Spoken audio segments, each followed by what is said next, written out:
He tingut interès a preguntar què pensava d'aquesta convocatòria anticipada d'eleccions.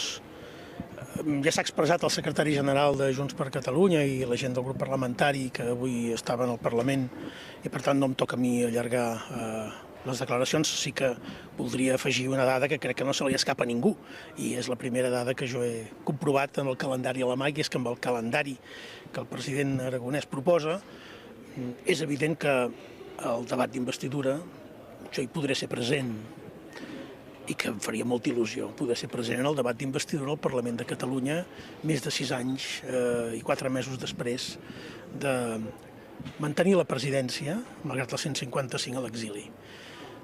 Només volia assenyalar aquest fet, que m'ha semblat interessant.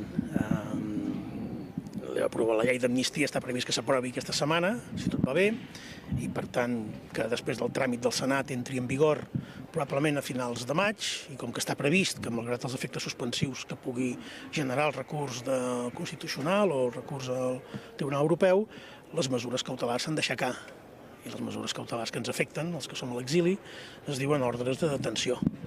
I no només s'aixecaria, que ja està aixecada l'ordre europea de detenció, sinó també la internacional i l'estatal, de manera que així les coses és bastant raonable pensar que en el proper debat d'investidura del president de la Generalitat jo hi podré ser present. Amb escolta.